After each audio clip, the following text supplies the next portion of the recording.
ꯑꯍꯥꯟꯕꯃꯛꯇꯗ Manipuri Audio Book ki maikaidagi pumnamakpu taramna okchari. Audio Book asigi oina Manipuri Class 12 ki apunba Manipuri Waring Sairengda yauba Sri Oinam Bhogeshor Singh na iba Waring Loksahitya Phunga Wari Waring asi laukhatjari. Waring asi haudringai mangoinana aibagi maramda samlapa khradang thamlabada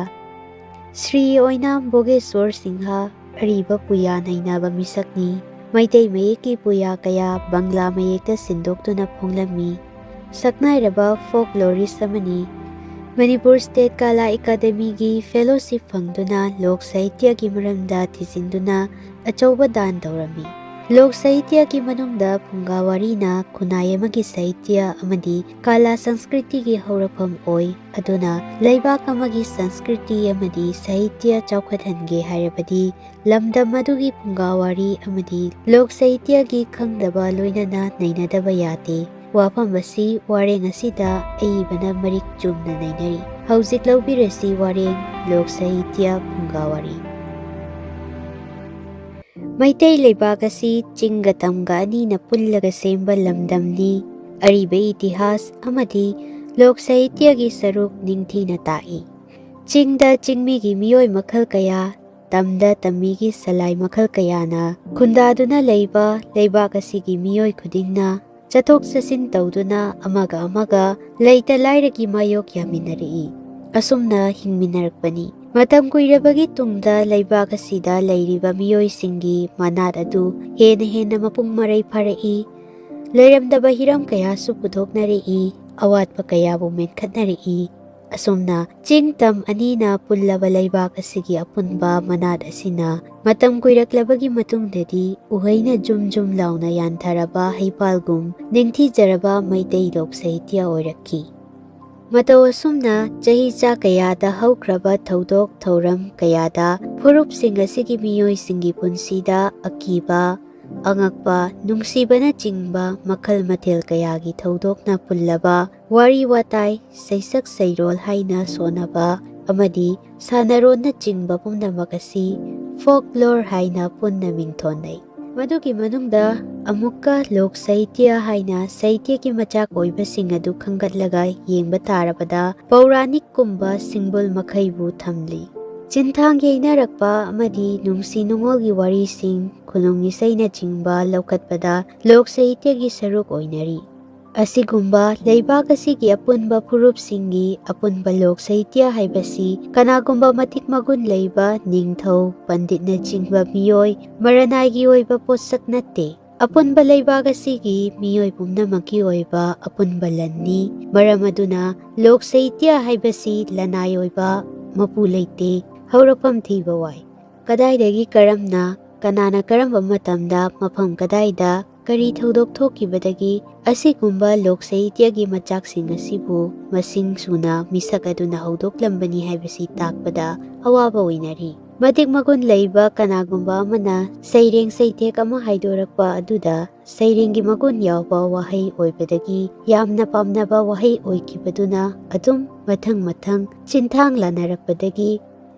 lanarakpadagi mamaidadi leibak ki saisak oina kibasu lei Aduna matamgi yawalga chanaduna semdok semjin tawna hinglakpa saisaki sairol wari watai pauro paukhong amasung haina sonarakpa kaya asina Loksahitya oirakhi Asumna Loksahitya na leibak adugi kanglupki masak taknaba lamjing amagi achauba sarukti chauna puri haiba yai Asigumba Loksahitya asida Uchcha Sahitya Pali Sahitya haiduna makhalanina Loksahitya gi mathwai oinari asigi manungda amuksu Lokgit ki manungda Uchchagit oiba amadi Pali git oiba machak kayana phijet leiteng oiduna Loksahitya gi matik magun hapnari asigumba Loksahitya gi machak sing asina oirakliba matamgi awal khudingda chunaba saisak Phunga Wari paukhong Sanarol amasung nungsi nungon ki wahai wata awok athong ngangna saknabana chingba makhal kayana angakpa phangna asum chentharahi Asumna ching tambani apunba miyoisingi apunba waheigi seisak seida ekoina tattana taba phangli sakna sonariba. Madudi ching na koina pansaba hau na koina pangakba Manipur sanalay mayol khaina yangkok maongni. Seisak asina laibag asigi maong mataw lamdam asigi manungda layba chingga tamga laynaba mari adu puktingda tattana phawanbaga loinana manungi hundoknaba yadraba tatna thana yadraba wafam adu palli. Chingna koina pal loina khazilaga pangi mathakta layba miyoisingna atopa mapalamgi haizillakpa yeknabasing landarakpasing adu pandungda layba machil manawsingbu ngakseliba aduga laibak laymasingi mayol oiba lamdamni haibasu saireng asina mafam asigi matikpu saitari. Aduga laibak asigi maong matawbuna yangkokta upama tawduna takli. Wafam asida laibak asibu yangkokta upama tawbasimak sahityagi lamdangdadi tasengna ningthiraba wafamni. Masimak sahityagi laipam thokpa gunsing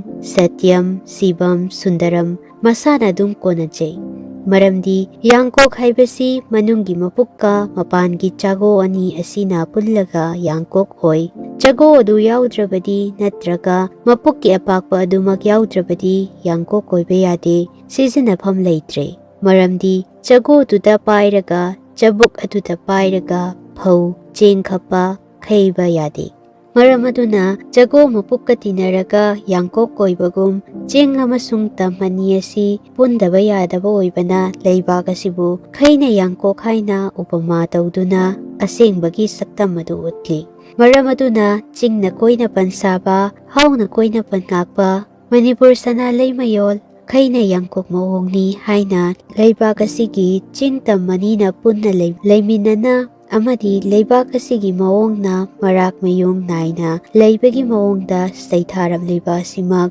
ningthiraba sahityagi machak chelaba Loksahitya thaudang oiraba lokgitki saruk amani. Mataw sumna lairiba laibak asigi maitei sahityada Loksahityana mapung oiraba thaudangi makal mathel kayagi marakta Phunga Wari na achauba thaudang yaduna lay. Phunga Wari jati kutingi Phunga Wari lay. Asigumba Phunga Wari sing asibu kanagumbana chakai wari hainasu khangnai. Tawbamakti wari sing asi ahal lamal sing amadi angang singi mama mapa mantol singna ayuk nungthilgi matamda suba nombagi haunaba thabak kaya suru nomluraba loraga numidang oiraklabada macha mamong oiba singna numidanggi chak thongba loidringaida manem mabok oiba singna Phunga manakta mangda tereng tharaga moithap naiduna angang singbu manakta pamhallaga wari liduna thongliba chak adu loiba ngaiba oina makhal kayagi oiba wari liduna tahalli. Maram aduna asigumba waribu ayambana Phunga Wari haina khangnai. Wari sing asi masing phanai yamdunasu makoi punamak adugi maong motif amata manade. Masida akiba nungsiba angakpa lausing tanaba pangda pangkraba singgi wari mama poktabigi saraygi wari laitingi wari taibang mina sa kay uchek waya onkibagi wari na chingba makal kayagi wari sing yauri. Asumna Phunga Wari sing asida makal matilgi oiduna wari masing panayam labasu wari sing asigi makal khaidokpa tarabadi chaurakna mari thokna khaidokpa yai. Madudi ahanbada Loksinggi oiba wari sing. Loksing oiba yaba Phunga Wari singi namunadi ayambana khangna tanaraba bebetki wari, taptalai, ningol macha apanggi wari, apang machil manawgi wari, ningthau macha, mantri machagi wari, hanuba hanubi pan thabagi wari, lamboibana kai tanbagi wari, lukhrabi macha, chandra kangnangi wari, napangba imunggi wari, usuba chaurengi wari, lamhui hanubagi lausinggi wari, amasung ida thaumaigi wari sing asini. Anisubada laitingi oiba wari sing. Pauraniki maong oina tauba laitingi wari sing aduga itihas kumbagi wari na mapung oirabasu miyoibabu makoigi wari sing adu taraga angakpa amadi nungaiba pokhanduna ꯖꯥꯗꯨꯒꯨꯝ ꯑꯃꯗꯤ ꯃꯤꯇ꯭ꯔꯪꯒꯨꯝꯕꯒꯤ ꯃꯑꯣꯡ ꯑꯣꯏꯅ ꯇꯥꯍꯟꯕ ꯋꯥꯔꯤꯁꯤꯡ ꯀꯥꯡꯂꯨꯞ ꯑꯁꯤꯗ ꯀꯣꯟꯁꯤꯟꯕ ꯌꯥꯏ꯫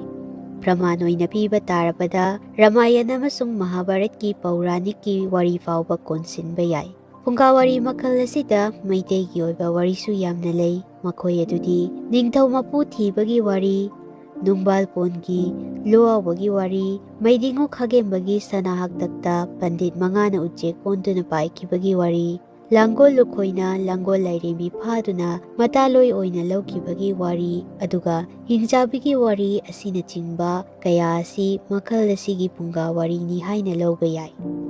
ꯑꯍꯨꯝꯁꯨꯕꯗ ꯇꯥꯏꯕꯪꯕꯤꯅ ꯁꯥ ꯎꯆꯦꯛ ꯑꯣꯟꯈꯤꯕꯒꯤ ꯋꯥꯔꯤꯁꯤꯡ꯫ ꯇꯥꯏꯕꯪꯕꯤꯅ ꯁꯥ ꯎꯆꯦꯛ ꯑꯣꯟꯈꯤꯕꯒꯤ ꯐꯨꯡꯒꯥ ꯋꯥꯔꯤ ꯃꯈꯜ ꯀꯌꯥꯁꯨ ꯃꯩꯇꯩꯒꯤ ꯑꯣꯏꯅ ꯌꯥꯝꯅ ꯂꯩ꯫ ꯀꯕꯨꯏ ꯀꯩꯑꯣꯏꯕꯒꯤ ꯋꯥꯔꯤ, ꯃꯃꯥ ꯄꯣꯛꯇꯕꯤꯒꯤ ꯁꯔꯩꯗꯒꯤ ꯃꯆꯥꯅꯨꯄꯤꯅ ꯃꯃꯥꯒꯤ ꯆꯀ꯭ꯔꯤ ꯈꯥꯡꯕ ꯉꯝꯈꯤꯗꯕꯅ ꯎꯆꯦꯛ ꯂꯥꯡꯃꯩ ꯑꯣꯟꯈꯤꯕꯒꯤ ꯋꯥꯔꯤ, ꯃꯃꯥ ꯄꯣꯛꯇꯕꯤꯒꯤ ꯁꯔꯩꯗꯒꯤ ꯍꯔꯤꯅꯤꯡꯅꯥꯡ ꯑꯣꯟꯈꯤꯕ, ꯍꯧꯁꯤ ꯅꯃꯣꯏꯅꯨꯒꯤ ꯋꯥꯔꯤ, ꯇꯦꯅꯋꯥ ꯑꯣꯟꯈꯤꯕꯒꯤ ꯋꯥꯔꯤ, ꯍꯪꯉꯣꯏ ꯑꯣꯟꯈꯤꯕꯒꯤ ꯋꯥꯔꯤ ꯑꯁꯤꯅꯆꯤꯡꯕ ꯀꯌꯥ ꯑꯁꯤ ꯃꯈꯜ ꯑꯁꯤꯒꯤ ꯐꯨꯡꯒꯥ ꯋꯥꯔꯤꯗ ꯀꯣꯟꯁꯤꯟꯕ ꯌꯥꯏ꯫ ꯃꯔꯤꯁꯨꯕꯗ ꯅꯨꯡꯁꯤ ꯅꯨꯡꯉꯣꯟ ꯑꯣꯏꯕ ꯐꯨꯡꯒꯥ ꯋꯥꯔꯤꯁꯤꯡ꯫ ꯅꯨꯡꯁꯤ ꯅꯨꯡꯉꯣꯟꯒꯤ ꯋꯥꯔꯤꯅ ꯃꯄꯨꯡ ꯑꯣꯏꯗꯨꯅ ꯁ꯭ꯔꯤꯡꯒꯔ ꯔꯁꯅ ꯌꯨꯝꯐꯝ ꯑꯣꯏꯔꯕꯁꯨ ꯇ꯭ꯔꯦꯖꯦꯗꯤ ꯑꯃꯗꯤ ꯀꯣꯃꯦꯗꯤꯒꯤ ꯃꯑꯣꯡꯗ ꯂꯣꯏꯁꯤꯜꯂꯛꯄ ꯅꯥꯌꯤꯀ꯭ꯌꯥꯒꯤ ꯆꯔꯤꯇꯔ ꯇꯥꯛꯄ ꯋꯥꯔꯤꯁꯤꯡ ꯑꯁꯤꯁꯨ ꯃꯩꯇꯩꯒꯤ ꯑꯣꯏꯅ ꯌꯥꯝꯅ ꯂꯩ꯫ ꯃꯈꯜ ꯑꯁꯤꯒꯤ ꯋꯥꯔꯤꯁꯤꯡ ꯑꯁꯤ ꯑꯍꯜ ꯂꯃꯟꯁꯤꯡꯅ ꯂꯤꯔꯕꯁꯨ ꯄꯨꯌꯥ ꯑꯣꯏꯅ ꯏꯊꯣꯛꯂꯗꯨꯅ ꯊꯝꯕꯤꯔꯝꯕ ꯀꯌꯥ ꯃꯔꯨꯝ ꯂꯩ꯫ ꯃꯈꯣꯏ ꯑꯗꯨꯗꯤ ꯑꯀꯣꯡꯖꯥꯝꯕꯝ ꯐꯋꯣꯏꯕꯤ, ꯍꯥꯎꯔꯩ ꯂꯩꯁꯪ ꯁꯥꯐꯕꯤ, ꯀꯗꯦꯡ ꯊꯥꯡꯖꯍꯟꯕ ꯇꯣꯅꯨ ꯂꯥꯏꯖꯤꯡꯂꯦꯝꯕꯤ, ꯍꯦꯟꯖꯨ ꯅꯍꯥ ꯂꯥꯏꯔꯧꯂꯦꯝꯕꯤ, ꯌꯥꯏꯊꯤꯡꯀꯣꯅꯨ ꯑꯃꯁꯨꯡ ꯈꯝꯕ ꯊꯣꯏꯕꯤ ꯑꯁꯤꯅꯆꯤꯡꯕꯅꯤ꯫ ꯅꯨꯡꯁꯤꯔꯕ ꯁ꯭ꯔꯤꯡꯒꯥꯔ ꯔꯁꯇ ꯌꯨꯝꯐꯝ ꯑꯣꯏꯗꯨꯅ ꯂꯩꯔꯕ ꯃꯤꯑꯣꯏꯕꯒꯤ ꯊꯃꯣꯏꯕꯨ ꯋꯥꯔꯤꯁꯤꯡ ꯑꯁꯤ ꯇꯥꯕꯗ ꯁꯨꯝꯍꯠꯂꯤꯕ ꯋꯥꯐꯝꯁꯤꯡꯅ ꯁꯥꯒꯠꯄ ꯋꯥꯔꯤ ꯃꯈꯜꯁꯤꯡ ꯑꯁꯤꯕꯨꯅꯤ ꯍꯥꯏꯅ ꯂꯧꯕ ꯌꯥꯏ꯫ ꯐꯨꯡꯒꯥ ꯋꯥꯔꯤꯁꯤꯡ ꯑꯁꯤ ꯆꯥꯎꯔꯥꯛꯅ ꯃꯔꯤ ꯊꯣꯛꯅ ꯈꯥꯏꯔꯕꯁꯨ ꯄꯥꯎꯔꯧꯒ ꯁꯥꯒꯣꯟꯅꯕ ꯋꯥꯔꯤ ꯀꯌꯥꯁꯨ ꯂꯩ꯫ ꯃꯈꯣꯏꯁꯤꯡ ꯑꯗꯨꯗꯤ ꯄꯦꯅꯥ ꯁꯦꯝꯂꯤꯉꯩ ꯁꯃꯨꯔꯧ ꯌꯧꯕ, ꯂꯩꯃ ꯌꯦꯡꯂꯤꯉꯩ ꯈꯨꯅꯨ ꯀꯥꯡꯕ, ꯂꯨꯈ꯭ꯔꯥꯕꯤ ꯁꯥꯃꯨ ꯂꯣꯏꯕꯤ, ꯌꯦꯇꯨꯝ ꯄꯣꯠꯅ ꯂꯦꯡꯊꯣꯡ ꯅꯥꯕ ꯑꯁꯤꯅꯆꯤꯡꯕꯅꯤ꯫ ꯃꯇꯧ ꯑꯁꯨꯝ ꯇꯧꯅ ꯂꯩꯈ꯭ꯔꯕ ꯃꯩꯇꯩ ꯖꯥꯇꯤ ꯑꯁꯤꯒꯤ ꯂꯩꯖꯔꯤꯕ ꯐꯨꯡꯒꯥ ꯋꯥꯔꯤꯁꯤꯡ ꯑꯁꯤ ꯃꯁꯤꯡ ꯌꯥꯝꯅ ꯂꯩꯖꯔꯕꯁꯨ ꯋꯥꯔꯤ ꯈꯨꯗꯤꯡꯒꯤ ꯄꯥꯎꯇꯥꯛꯁꯤꯡ ꯇꯣꯞꯅ ꯇꯣꯞꯅ ꯂꯩꯕ ꯉꯥꯛꯇꯅꯤ꯫ ꯑꯁꯤꯒꯨꯝꯕ ꯋꯥꯔꯤꯁꯤꯡꯒꯤ ꯂꯧꯅꯤꯡꯉꯥꯏ ꯑꯣꯏꯕ ꯄꯥꯎꯇꯥꯛ ꯑꯗꯨꯕꯨ ꯋꯥꯔꯤꯒꯤ ꯃꯣꯇꯤꯞ ꯍꯥꯏꯅ ꯈꯪꯅꯩ꯫ ꯋꯥꯔꯤ ꯈꯨꯗꯤꯡ ꯃꯣꯔꯦꯜ ꯄꯥꯎꯇꯥꯛ ꯑꯃꯃꯝ ꯌꯥꯎꯏ꯫ ꯋꯥꯔꯤ ꯄꯨꯝꯅꯃꯛꯀꯤ ꯃꯣꯔꯦꯜꯁꯤꯡ ꯇꯣꯉꯥꯟ ꯇꯣꯉꯥꯟꯕ ꯃꯑꯣꯡ ꯑꯣꯏꯗꯨꯅ ꯂꯩ꯫ ꯑꯁꯨꯝꯅ ꯃꯩꯇꯩꯒꯤ ꯐꯨꯡꯒꯥ ꯋꯥꯔꯤꯁꯤꯡ ꯑꯁꯤ ꯂꯣꯛ ꯁꯥꯍꯤꯇ꯭ꯌꯒꯤ ꯃꯅꯨꯡꯗ ꯇꯣꯞ ꯇꯣꯞꯅ ꯃꯣꯔꯦꯜꯁꯤꯡꯒ ꯀꯣꯟꯅꯅ ꯂꯩꯔꯕ ꯉꯥꯛꯇꯅꯤ꯫ ꯃꯇꯥꯡ ꯑꯁꯤꯗ ꯁ꯭ꯔꯤ ꯑꯣꯏꯅꯥꯝ ꯚꯣꯒꯦꯁꯣꯔ ꯁꯤꯡꯍꯅ ꯏꯕ ꯂꯣꯛ ꯁꯥꯍꯤꯇ꯭ꯌ ꯐꯨꯡꯒꯥ ꯋꯥꯔꯤ ꯂꯣꯏꯁꯤꯟꯖꯔꯦ꯫ ꯋꯥꯍꯩꯒꯤ ꯋꯥꯍꯟꯊꯣꯛ ꯑꯃꯁꯨꯡ ꯁꯟꯗꯣꯛꯅ ꯇꯥꯛꯄ ꯈꯔꯗꯪ ꯄꯥꯖꯔꯝꯂꯕꯗ ꯃꯩꯇꯩ ꯂꯩꯕꯥꯛ ꯍꯥꯏꯕꯗꯤ ꯆꯤꯡ-ꯇꯝ ꯑꯅꯤꯒꯤ ꯑꯄꯨꯟꯕ ꯂꯩꯕꯥꯛ ꯃꯩꯇꯩꯒꯤ ꯂꯝ꯫ ꯏꯇꯤꯍꯥꯁ, ꯃꯇꯝ ꯃꯇꯝꯒꯤ ꯊꯧꯗꯣꯛ ꯋꯥꯔꯤ ꯌꯥꯎꯕ ꯂꯥꯏꯔꯤꯛ꯫ ꯂꯣꯛ ꯁꯥꯍꯤꯇ꯭ꯌ ꯍꯥꯏꯕꯗꯤ ꯃꯤꯌꯥꯝ ꯄꯨꯝꯅꯃꯛꯀꯤ ꯑꯣꯏꯕ ꯁꯥꯍꯤꯇ꯭ꯌ꯫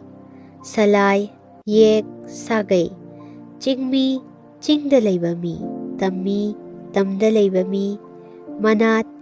ꯃꯤ ꯐꯨꯔꯨꯞꯁꯤꯡꯒꯤ ꯆꯠꯅꯔꯣꯜ, ꯀꯜꯆꯔ꯫ ꯐꯣꯛꯂꯣꯔ ꯍꯥꯏꯕꯗꯤ ꯊꯥꯏꯅꯉꯩꯗꯒꯤ ꯂꯤꯅꯔꯛꯄ ꯑꯃꯗꯤ ꯊꯥꯖꯅꯔꯕ ꯋꯥꯔꯤꯁꯤꯡ꯫ ꯎꯆ ꯁꯥꯍꯤꯇ꯭ꯌ ꯍꯥꯏꯕꯗꯤ ꯑꯋꯥꯡꯕ ꯂꯣꯟꯅ-ꯁꯤꯟꯂꯣꯟ꯫ ꯄꯥꯂꯤ ꯁꯥꯍꯤꯇ꯭ꯌ ꯍꯥꯏꯕꯗꯤ ꯈꯨꯅꯨꯡꯒꯤ ꯂꯣꯟꯅ-ꯁꯤꯟꯂꯣꯟ꯫ ꯎꯆ ꯒꯤꯠ ꯍꯥꯏꯕꯗꯤ ꯑꯋꯥꯡꯕ ꯊꯥꯛꯀꯤ ꯏꯁꯩ꯫ ꯄꯥꯂꯤ ꯒꯤꯠ ꯍꯥꯏꯕꯗꯤ ꯈꯨꯅꯨꯡꯒꯤ ꯏꯁꯩ꯫ ꯐꯨꯡꯒꯥ ꯋꯥꯔꯤ, ꯐꯨꯡꯒꯥ ꯅꯠꯇ꯭ꯔꯒ ꯐꯨꯅꯥꯛ ꯃꯌꯥꯗ ꯂꯤꯕ ꯋꯥꯔꯤ, ꯆакꯉꯥꯏ ꯋꯥꯔꯤ꯫ ꯄꯥꯈꯣꯡ, ꯑꯔꯨꯕ ꯋꯥꯍꯪ꯫ ꯈꯩꯅ ꯌꯥꯡꯀꯣꯛ, ꯆꯦꯡ ꯈꯩꯅꯕ ꯄꯣꯠ ꯋꯥꯅ ꯁꯥꯕ꯫ ꯂꯩꯃꯌꯣꯜ ꯍꯥꯏꯕꯗꯤ ꯃꯌꯥꯏꯗ ꯂꯩꯕ ꯂꯝ, ꯁꯍꯔ꯫ ꯁꯇ꯭ꯌꯝ ꯁꯤꯕꯝ ꯁꯨꯟꯗꯔꯝ, ꯑꯆꯨꯝꯕ, ꯂꯦꯡꯗꯕ, ꯐꯖꯕ꯫ ꯍꯥꯎ, ꯆꯤꯡꯗ ꯈꯨꯟꯗꯥꯈꯤꯕ ꯃꯤ ꯀꯥꯡꯂꯨꯞ ꯃꯅꯥꯠꯀꯤ ꯁꯩꯍꯧꯗ ꯍꯥꯎ ꯍꯥꯏꯅ ꯁꯩꯍꯧꯕꯗꯒꯤ ꯍꯥꯎ ꯍꯥꯏꯅ ꯈꯪꯅꯈꯤꯕ꯫ ꯄꯧꯔꯥꯅꯤꯛ ꯍꯥꯏꯕꯗꯤ ꯊꯥꯏꯅꯒꯤ ꯑꯣꯏꯕ ꯂꯥꯏꯒꯤ, ꯅꯤꯡꯊꯧꯒꯤ ꯋꯥꯔꯤ꯫ ꯖꯥꯗꯨꯒꯨꯝ ꯍꯥꯏꯕꯗꯤ ꯃꯤꯠꯇ ꯑꯉꯛꯄ ꯑꯣꯏꯅ ꯎꯍꯟꯕ꯫ ꯃꯤꯇ꯭ꯔꯪꯒꯨꯝ, ꯃꯤꯠꯄꯨ ꯁꯨꯝꯍꯠꯄ ꯃꯇꯧꯒꯨꯝ꯫ ꯄ꯭ꯔꯃꯥꯟ, ꯈꯨꯗꯝ ꯄꯤꯗꯨꯅ ꯎꯠꯄ, ꯇꯥꯛꯄ꯫